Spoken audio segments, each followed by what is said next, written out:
The Grand Chamber of the Galactic Council had never seen such tension. Emergency sessions were rare. But when the Outer Rim colonies started disappearing into something called the Void Plague, every major species knew they had to act fast. Ambassador Minjun Park walked into the massive circular room and looked around for a place to sit. The front rows were already filled with the galaxy's most powerful species.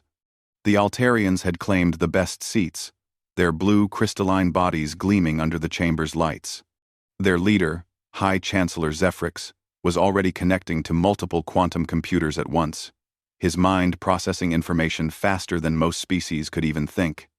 Behind them sat the Krillians, their massive forms barely fitting into the reinforced chairs. General Vorthak's 4 arms were crossed, each one bigger than Minjun's entire torso. The general's red eyes scanned the room like he was planning which walls to knock down first. His species had conquered half the galaxy before joining the council, and everyone knew it. The third group made Minjun feel slightly uncomfortable, even though he would never show it. The Etherians floated in their section, their ghostly white forms shifting between solid and energy. Dr. Selenea, their representative, didn't need to speak out loud. Her thoughts could reach across star systems, and right now, Minjun could feel the edge of her mental presence touching everyone in the room. Minjun found an empty seat in the back row and sat down quietly. He pulled out a simple paper notebook and pen, ignoring the strange looks from other species. Most galactic representatives used advanced technology to record meetings. Humans still used paper sometimes, which many species saw as primitive. The Void Plague has consumed 12 colony systems in the past month, announced Chancellor Zephrix, his voice carrying the mechanical precision of someone connected to supercomputers. Our quantum analysis shows it moves faster than our fastest ships. It exists partially outside normal space-time, making it nearly impossible to track. General Vorthak slammed one of his massive fists on his chair's armrest. Tracking is for the weak. The Krillian Fourth Fleet can destroy anything that threatens galactic peace. We have ships that can crack planets in half, and weapons that burn hotter than stars. Give us the coordinates, and we will end this plague with fire and force. Dr. Selenea's mental voice whispered through everyone's minds, smooth as silk but cold as space. Physical destruction is so limited in scope. My people can reach across dimensions with our consciousness. We can touch the plague directly, understand its true nature, and banish it from existence itself. Mental power transcends all physical limitations. The 3 species began talking over each other, each one claiming they had the best solution. The Altarians brought up their latest quantum computers that could calculate 1 trillion possibilities in a single second.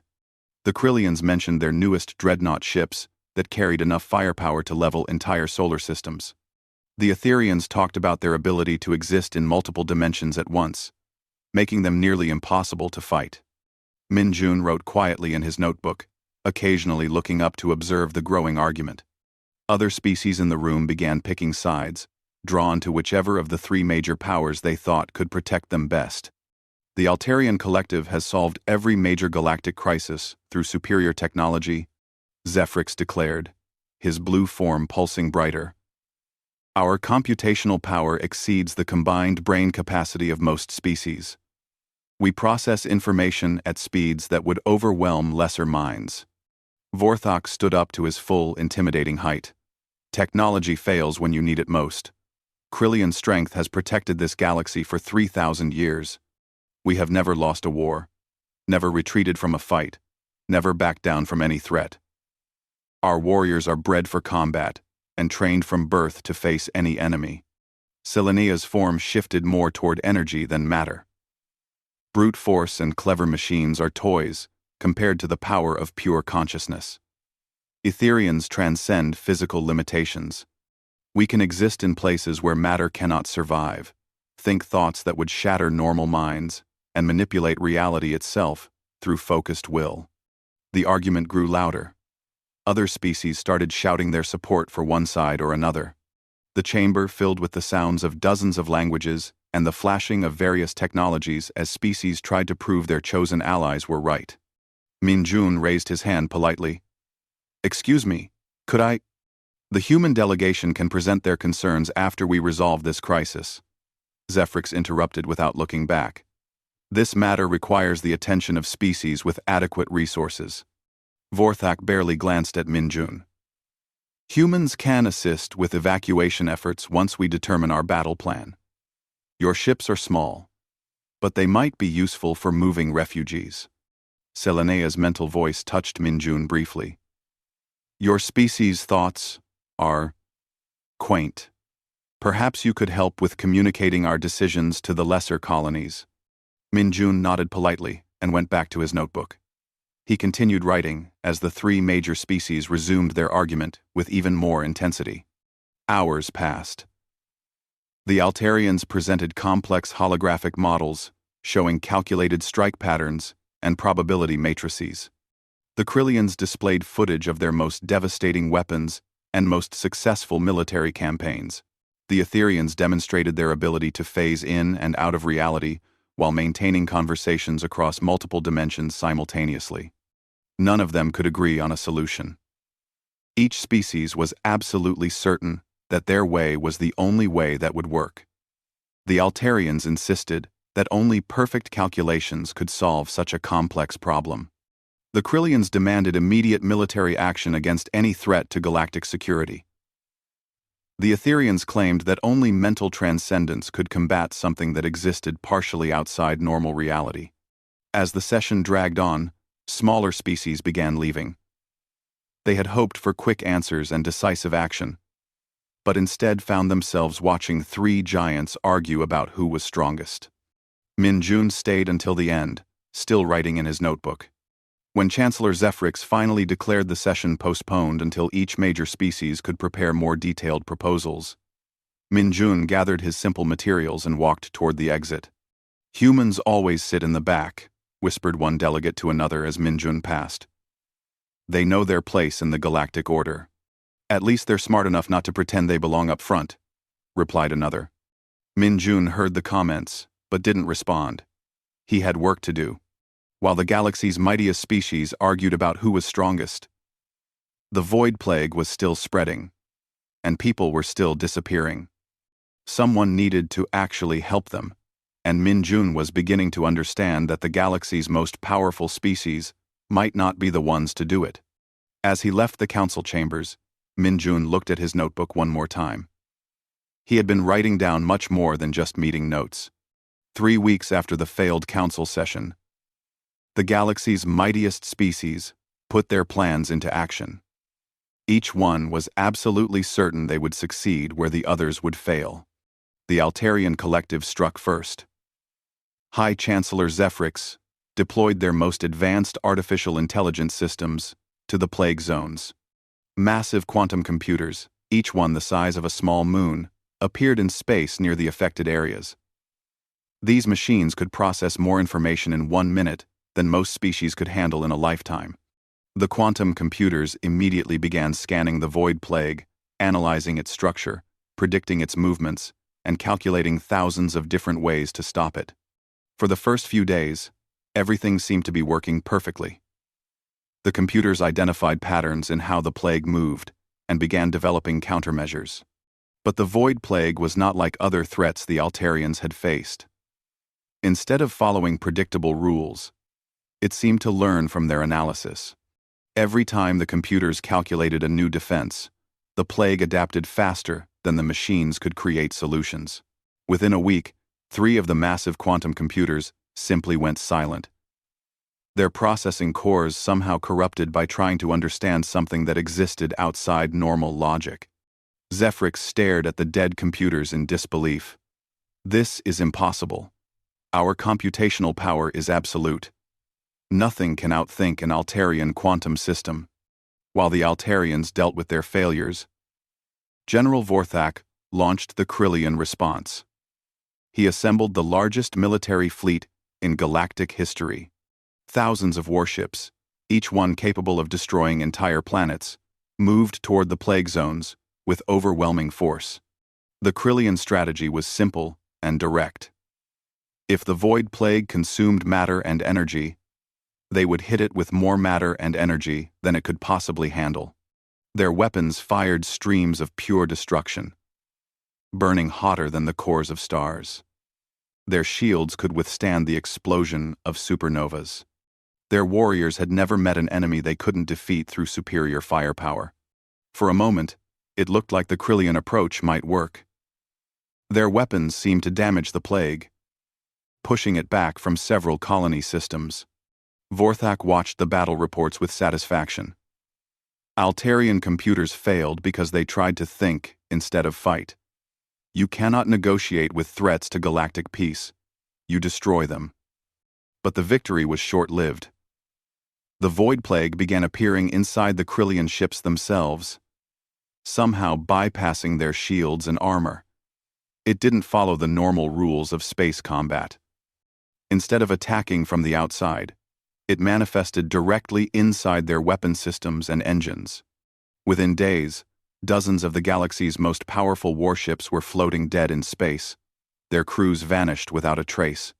Vorthak pounded his command console with all four fists. Impossible! Krillian shields have never been breached. Our armor has never been penetrated. Dr. Selenea and the Etherians had watched both failures with growing confidence. Physical solutions were doomed to fail against something that existed partially outside normal reality. Only mental transcendence could combat a threat that operated beyond the limitations of matter and energy.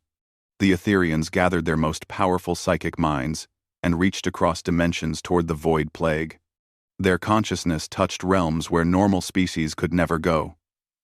Places where thought itself became reality, and will could reshape the universe. At first, the mental contact seemed successful. The Etherians could sense the plague's true nature, understanding it in ways that computers and weapons never could. They began working together, combining their psychic powers to banish the threat from existence itself. But the void plague was more dangerous on mental levels than physical ones. As the Etherians made contact with it, the plague began corrupting their thoughts, twisting their unified consciousness into something dark and hungry. Instead of banishing the plague, the psychic connection allowed it to spread into Etherian mental networks. Within hours, half of their greatest minds were catatonic, their consciousness lost somewhere between dimensions. The other half had to sever all psychic connections to avoid total corruption, leaving them as isolated as any normal species. Selenea's form flickered between solid and energy, her usual control completely gone. The plague. It exists in mental space as well as physical space. It feeds on consciousness itself. HU. Rengen. 1. While the three mightiest species struggled with their devastating failures, human ships quietly continued their work in the Outer Rim territories. Other species barely noticed them, assuming humans were simply running evacuation missions like any lesser species would during a galactic crisis. But the refugee reports began telling a different story. The human ship reached us when no one else could, said a Zentari family that had escaped from the Kepler colony. Their captain didn't have the fastest ship or the biggest weapons. But somehow, they got through the plague zone when 3 Altarian quantum vessels couldn't make it past the outer edge. They didn't just rescue us, reported a vegan research team.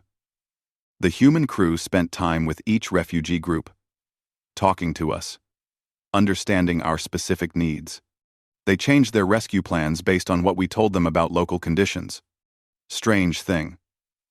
Mentioned a Rigelian trader who had been saved from a plague-infected station.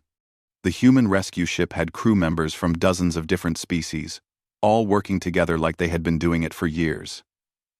I've never seen cooperation like that. Back at the Galactic Council, emergency sessions continued every few days. The 3 major species grew increasingly frustrated as their individual efforts not only failed but seemed to make the problem worse. Each failure was followed by angry accusations that the other species had somehow interfered with their plans. Minjun continued attending every session, still sitting in the back, still taking notes in his simple paper notebook. When he occasionally tried to speak, he was still politely ignored or dismissed. The human delegation can present refugee statistics after we discuss real solutions, Zephrix would say. Humans should focus on evacuation support, while actual military forces handle the threat, Vorthok would add. Your species' mental capacity is insufficient for understanding transdimensional problems, Silenea would conclude.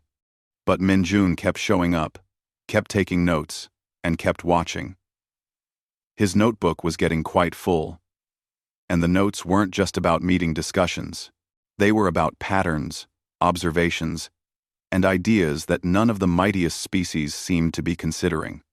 Meanwhile, human rescue ships continued their quiet work, saving more refugees and reaching more impossible locations than anyone else. The galaxy's attention remained focused on the failures of its most powerful species, while its most effective rescue operations happened almost unnoticed in the background. The void plague continued spreading, now faster than ever. The failed attempts to stop it had only seemed to accelerate its growth. Time was running out, and the galaxy's mightiest species were beginning to realize that all their power meant nothing against an enemy they couldn't understand.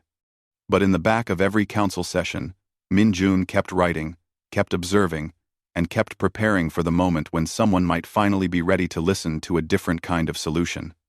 Ziktar had always believed that Altarian technology was the answer to every problem in the universe. As a young quantum researcher, he had spent his entire life working with computers that could process information faster than most species could think. When his research station in the Vega system received evacuation orders due to void plague activity, he expected rescue to come from an Altarian vessel with shields that could protect against anything. Instead, a human ship called the Harmony's Edge appeared outside his station. This must be a mistake, Ziktar told his research partner as they watched the small human vessel approach. Humans don't have the technology to navigate plague zones safely. We should wait for proper rescue ships. But no other ships came. The void plague was spreading faster than predicted, and most rescue vessels couldn't get close enough to help. Ziktar watched through the station's sensors as the human ship somehow slipped through spaces where Altarian quantum computers said no ship should be able to survive. Captain Sarah Chen contacted the research station with a calm, steady voice. This is Captain Chen of the Harmony's Edge. We're here to get you out safely. Please prepare for emergency evacuation procedures. Captain, our sensors show plague activity all around your position, Ziktar responded. How are you maintaining safe navigation? Chen's voice carried a small smile. We have our methods. Trust us. We've done this before. Please gather essential personnel and prepare for transport. Ziktar expected to see advanced human technology when he boarded the rescue ship. Instead, he found something that confused him completely. The Harmony's Edge was not particularly advanced by galactic standards. Its computers were simple, its weapons were basic, and its shields were nothing special. But its crew was unlike anything he had ever seen.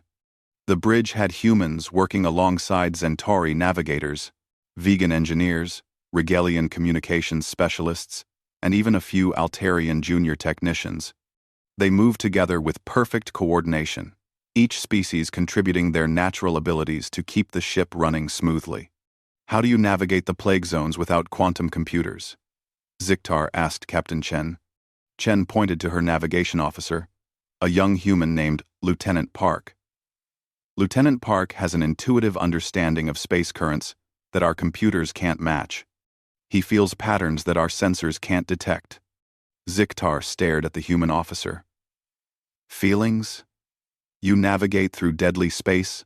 Anomalies based on feelings? Lieutenant Park looked embarrassed. It's not really feelings, sir. It's more like recognizing patterns that don't show up on normal scans. Places where space feels different, where the plague hasn't touched yet. That's impossible, Ziktar said. Altarian quantum analysis is the most precise navigation method in the galaxy. Your quantum computers are amazing, Chen agreed, but they analyze what already exists. Sometimes you need to sense what's about to exist, or what exists in spaces between normal measurements. As the Harmony's Edge continued its rescue mission, Ziktar observed something even more surprising. The ship rescued refugee groups that other vessels couldn't reach, not because of superior technology, but because of superior cooperation. When they encountered a damaged Krillian transport ship, Captain Chen didn't try to compete with Krillian engineering. Instead, her vegan crew members worked directly with the Krillian engineers, combining vegan technical skills with Krillian strength to repair systems that neither species could have fixed alone. When they found Etherian survivors whose psychic abilities had been damaged by plague exposure, the human crew didn't try to understand psychic trauma. Instead, they simply provided emotional support, comfort, and patience, while the Etherians recovered naturally. "I don't understand," Ziktar told Captain Chen as they rescued their fifth group of refugees. "Your species doesn't have the strongest technology, the biggest weapons, or the most advanced mental abilities. How are you more successful than the galaxy's mightiest species?" Chen sat down next to him in the ship's common area, where refugees from a dozen different species were sharing food and stories. "Look around, Ziktar. What do you see?" Ziktar looked. He saw Centauri children playing with vegan youngsters. He saw Rigelian traders sharing technical knowledge with human engineers. He saw his own Altarian colleagues learning new problem-solving methods from species they had always considered inferior. "I see different species working together," he said slowly. "Exactly," Chen said.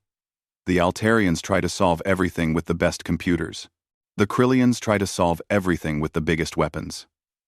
The Etherians try to solve everything with the most advanced mental powers.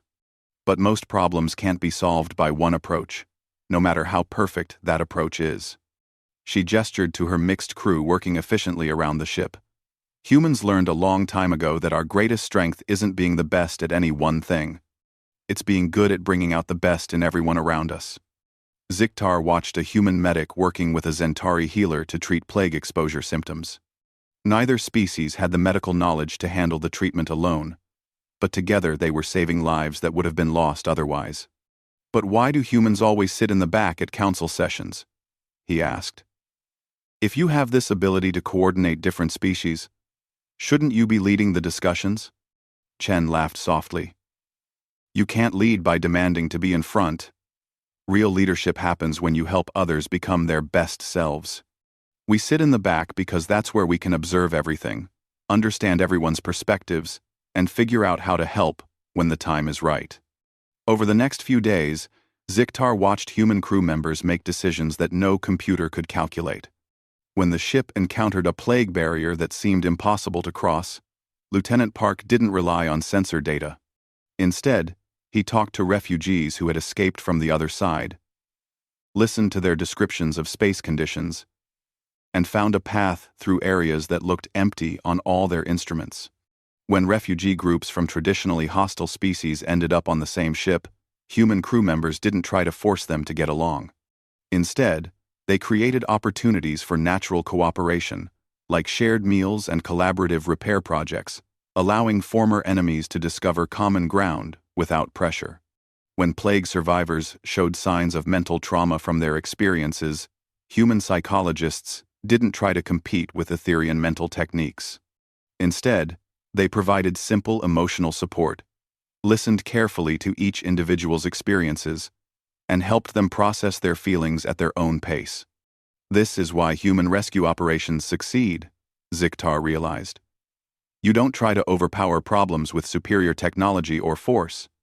You adapt to each situation, work with whatever resources are available, and bring out the best abilities in everyone around you. Captain Chen smiled. The galaxy's mightiest species are mighty because they're the best at one specific thing. But the universe is complicated. Most challenges require multiple approaches, multiple perspectives, and multiple types of strength working together. As the Harmony's Edge completed its mission and headed back toward safe space, Ziktar looked at his notes from the rescue operation. He had documented something that he never expected to find. A form of strength that didn't depend on being the biggest, fastest, or smartest. He had discovered why humans sat in the back of council sessions. They weren't acknowledging weakness. They were positioning themselves to help everyone else succeed. And for the first time in his life, Ziktar began to wonder if the galaxy's definition of mightiest might need to change. The emergency council session was called after another 12 colony systems vanished into the void plague. The situation had become desperate. The galaxy's 3 mightiest species had tried everything they knew how to do, and all of their efforts had failed spectacularly. Ziktar walked into the council chambers with a datapad full of recordings and analysis from his time aboard the human rescue ship. He had requested permission to present his findings to the council, something that young researchers rarely did. But these weren't normal times. High Chancellor Zephrix looked exhausted, his usually bright blue crystalline form dim and flickering. The quantum computers cannot process the plague's behavior patterns. It operates outside the boundaries of logical analysis. General Vorthak's 4 massive arms hung at his sides in defeat. Krillian military might means nothing against an enemy that appears inside our ships. Our weapons cannot target something that exists between dimensions. Dr. Selenia's ethereal form was barely visible, her psychic presence weak and scattered. Mental contact with the plague corrupts consciousness itself. We have lost too many minds to risk further direct psychic assault. The 3 species sat in their traditional front-row positions, but for the first time in galactic history, they looked uncertain and afraid. Minjun sat in his usual spot in the back row, his notebook open and pen ready. He had watched the mightiest species struggle and fail, and now he waited patiently for the moment when they might be ready to try a different approach. "Council members," Ziktar announced, his voice carrying throughout the chamber. "I have data that may provide new insight into the crisis."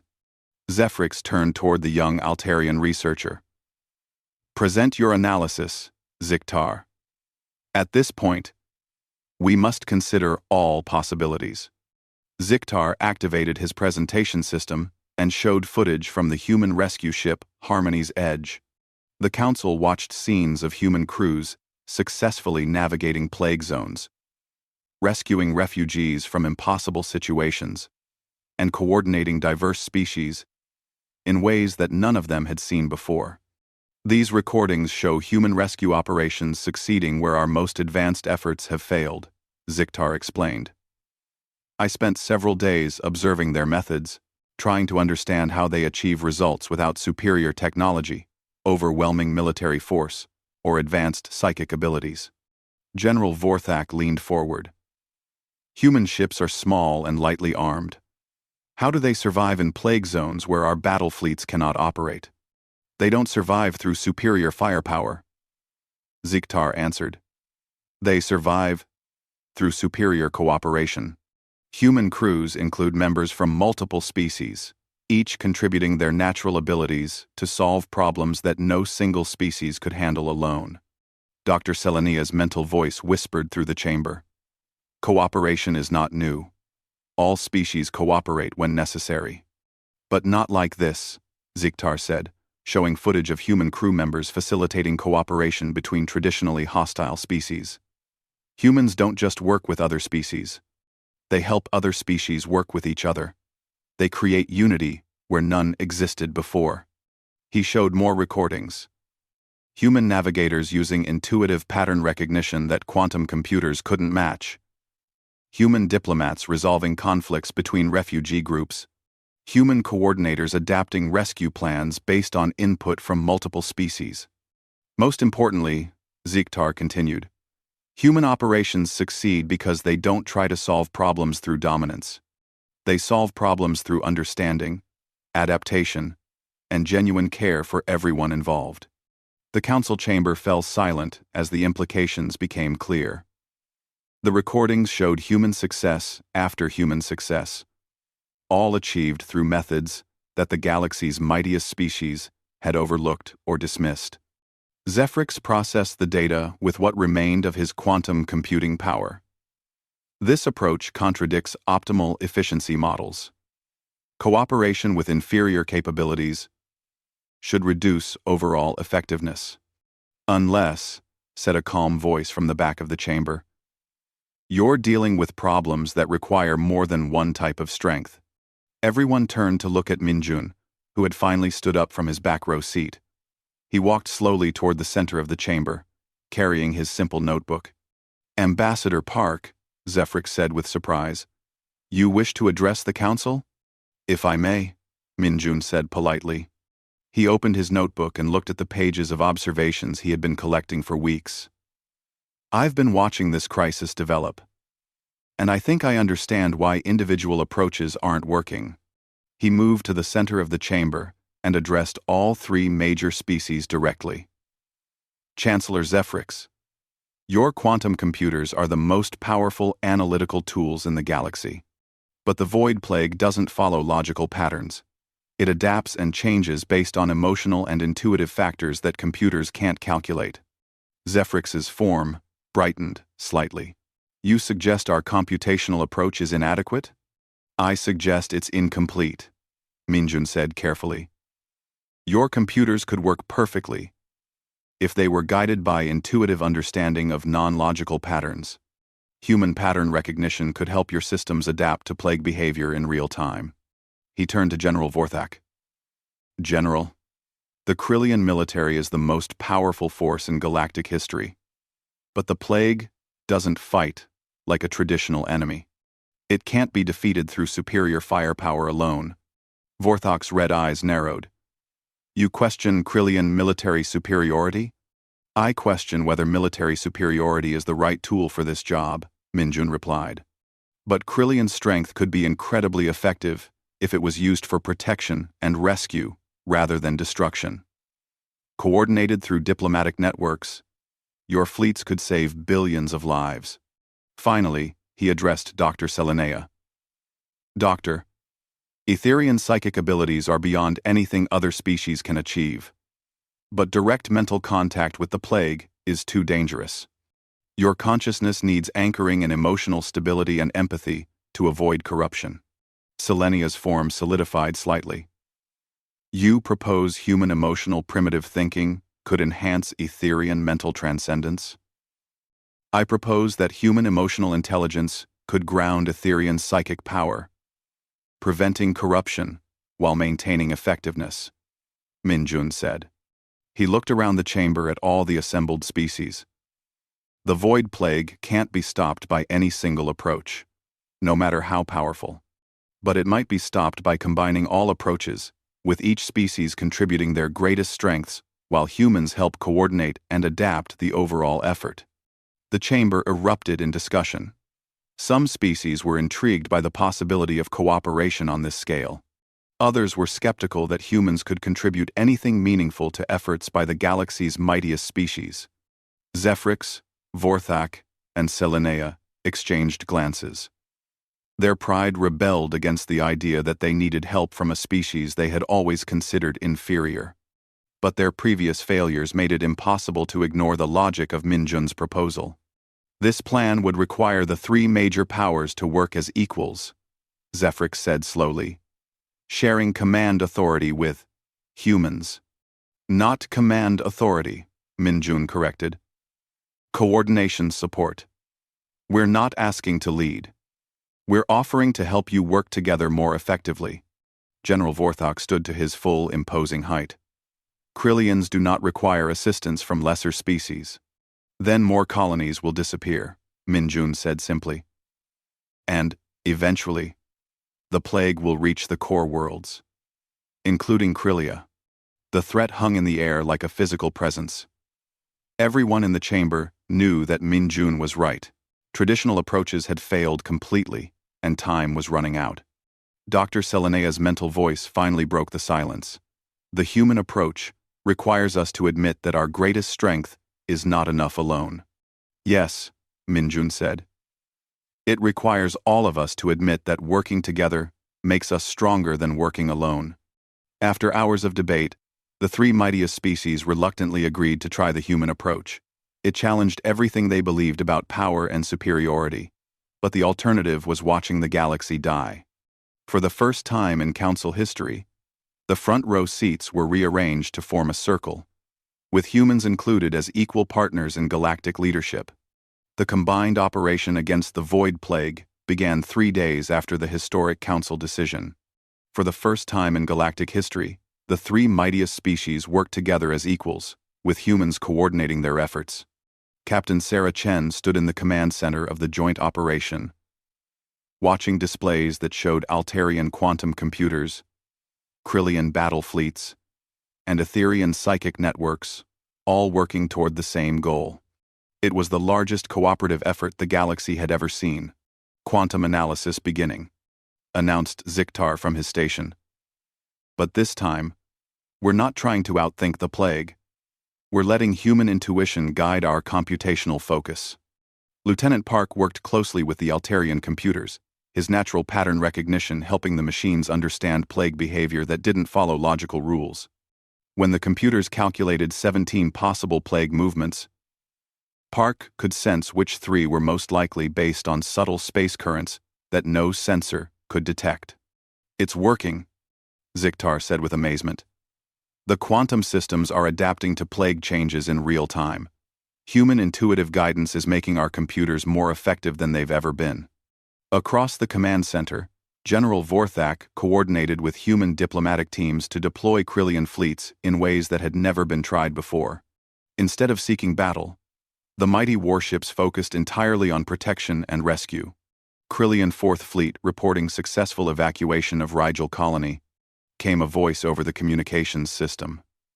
No shots fired, no casualties taken. Human coordination protocols allowed us to extract 1 million civilians from an active plague zone. Vorthak's 4 massive arms worked controls with surprising gentleness. This is unexpected. Krillian ships were designed for conquest, not rescue. But human diplomatic networks make our fleets more effective at saving lives than they ever were at taking them. The biggest surprise came from the Etherian psychic operations. Dr. Selenea and her team had learned to ground their consciousness using human emotional intelligence, preventing the mental corruption that had devastated their previous efforts. "Psychic cleansing of the Vega system is proceeding successfully," Selenea reported, her form now stable and bright. "Human emotional anchoring allows us to touch the plague's mental aspects without losing ourselves. We can actually banish it from infected space." Captain Chen watched the displays showing their progress across multiple star systems. The combined approach was working better than anyone had dared hope. The Void Plague wasn't just being stopped, it was being systematically eliminated. "How is this possible?" Ziktar asked during a brief rest period. "Our individual efforts failed completely. But together, we're achieving total success.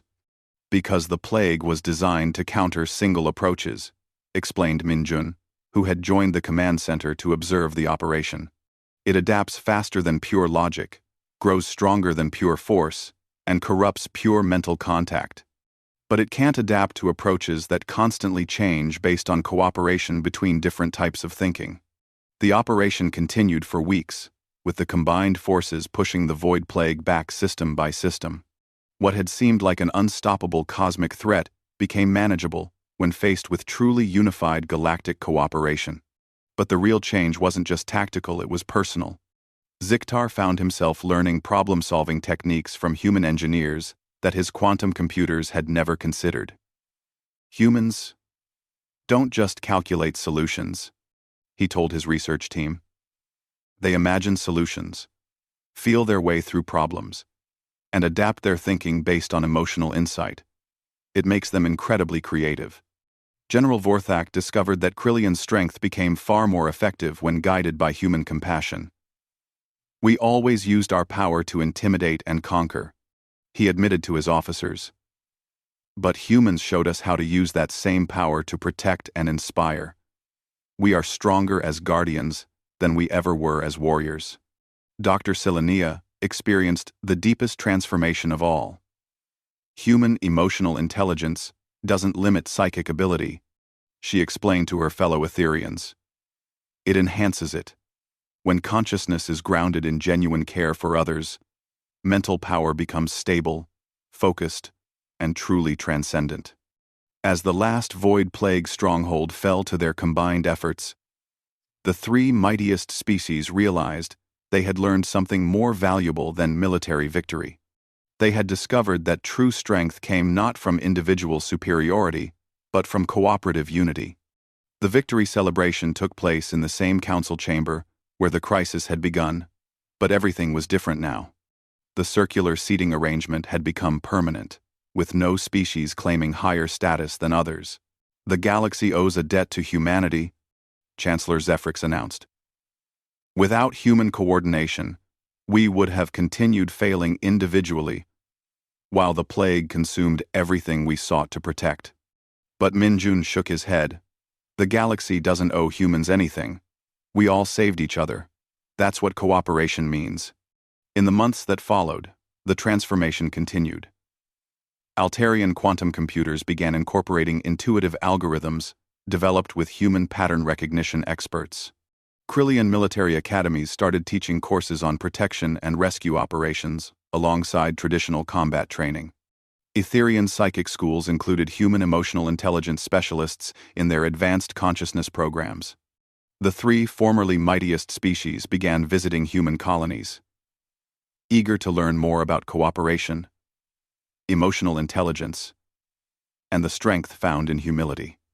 "I still don't understand," a young Krillian officer said during a training exchange on Earth. "If humans have these amazing abilities to unify different species, why did you always sit in the back during council sessions?" Known. If humans have the back during council sessions, Captain Chen, who was leading the cultural exchange program, smiled at the familiar question. Because real leadership isn't about taking the front position. It's about helping everyone around you become their best selves. She gestured to the mixed groups of species working together throughout the human colony. When you sit in the back, you can see everything that's happening. You can understand everyone's perspectives, identify their strengths, and figure out how to help them work together. You can't do that if you're too busy trying to prove you belong in front. The young Krillian thought about this for a moment. So humans were always leading, just in a way that made others feel like they were leading themselves? Now you're starting to understand, Chen said. As the galactic transformation continued, the definition of mightiest species began to change. The Altarians remained the most technologically advanced, the Krillians remained the most militarily powerful, and the Etherians remained the most psychically gifted. But now everyone understood that being mightiest in one area meant nothing without the ability to work with others. Humans had shown the galaxy that true might came not from what you could impose on others, but from what you could help others achieve together. And in council chambers across the galaxy, species that had once fought for front-row seats now chose to sit where they could best serve the greater good, learning that sometimes the most powerful position was wherever you could help everyone else succeed. The galaxy had discovered why humans sat in the back, and in doing so, had learned a new definition of strength that would guide them toward a more unified future.